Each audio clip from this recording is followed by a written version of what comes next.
Este programa é livre para todos os públicos.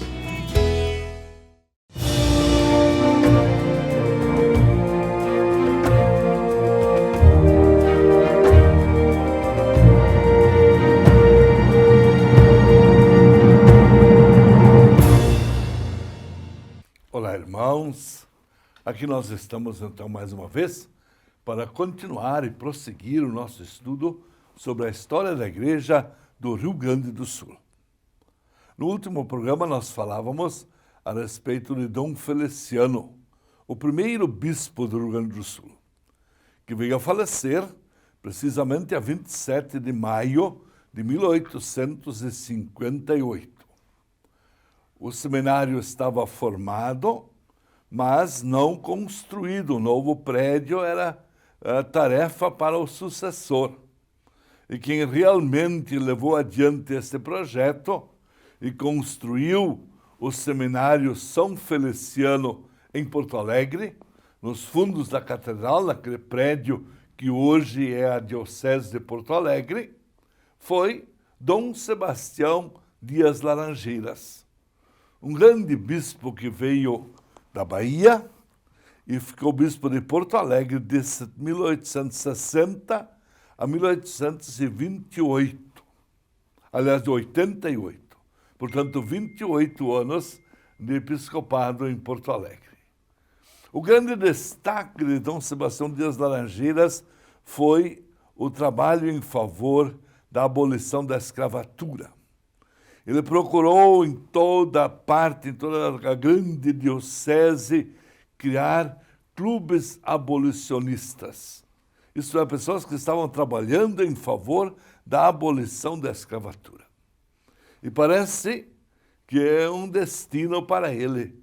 Exatamente a 13 de maio daquele ano, 1888, veio a abolição da escravatura e mais tarde, em setembro, veio a falecer Dom Sebastião Dias Laranjeiras.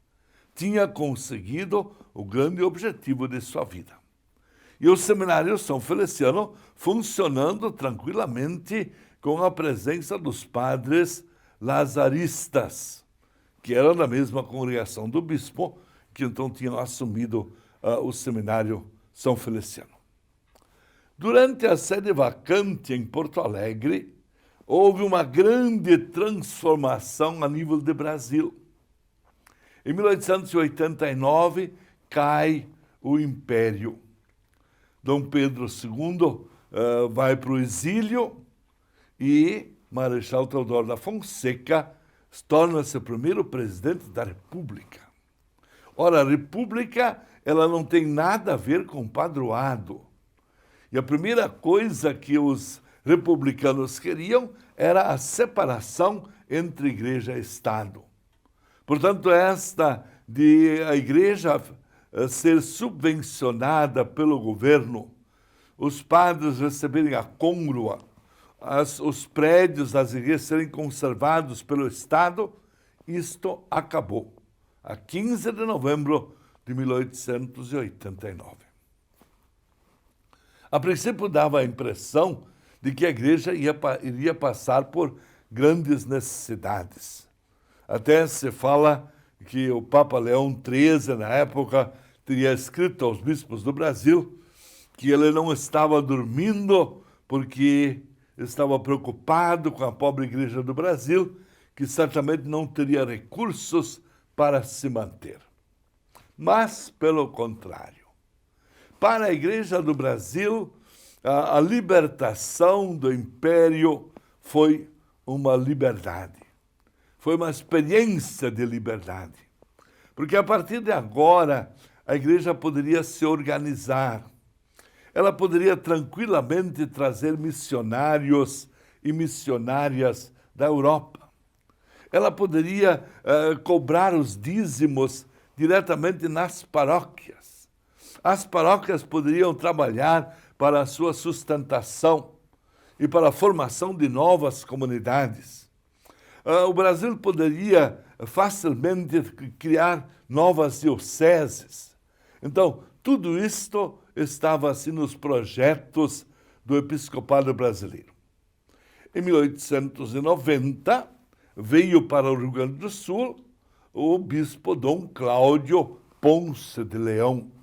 Mais uma vez, um bispo baiano que veio para cá, para o Rio Grande do Sul, com a finalidade de organizar paróquias. Os pequenos distritos, aos poucos, iam se tornando freguesias, paróquias, e essas paróquias teriam que ter colégios, escolas, especialmente escolas irmãs, escolas irmãos.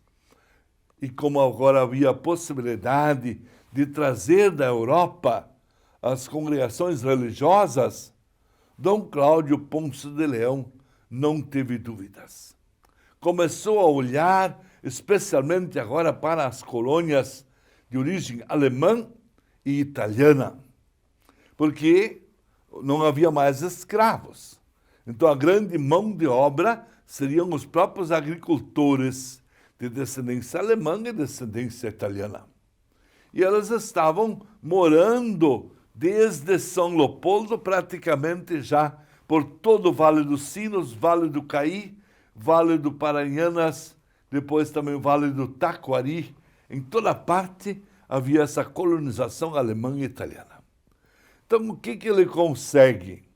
Em primeiro momento, Dom Cláudio Ponce de Leão consegue trazer jesuítas para suprir a colônia alemã. Depois ele traz os capuchinhos de Saboia para a colônia italiana, para fundar paróquias na colônia italiana. Para a quarta colônia, na região de Santa Maria, traz os padres palotinos. Traz os irmãos maristas para Bom Princípio, para as escolas dos meninos de descendência alemã. Traz as irmãs franciscanas e as irmãs de Santa Catarina, que vieram para São Leopoldo e para Novo Hamburgo, para atender as necessidades das escolas para meninas de origem alemã. Aliás, a língua oficial destas escolas era a língua alemã. Os lazaristas vieram para a colônia italiana. São irmãos lassalistas que vieram para fundar colégios em Caxias do Sul, em Bento, em Garibaldi, em Farroupilha. Toda parte lá estavam se instalando os irmãos lassalistas, formando escolas para os meninos. E as irmãs de São José vieram especialmente para Garibaldi, depois também em Porto Alegre, começaram com o Colégio Sévigné, para atender as meninas de origem italiana. Depois, em 1899, Dom Cláudio Ponce de Leão foi para Roma, a fim de participar do Concílio Plenário Latino-Americano, convocado pelo Papa Leão XIII para o final do século XIX. Em 1899, lá se realizou esse Concílio Plenário Latino-Americano, onde se queria fazer uma avaliação do que estava acontecendo em termos de América Latina.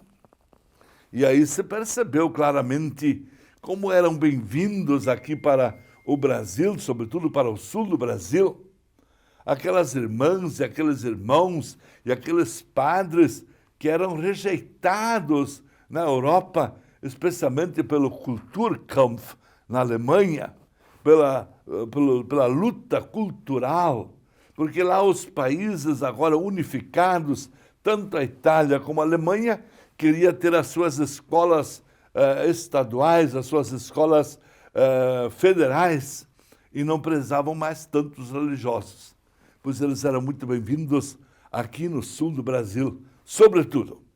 E Dom Cláudio Ponce de Leão, em Roma, visitando a Basílica de São Pedro, teria encontrado lá dentro um cônego lateranense.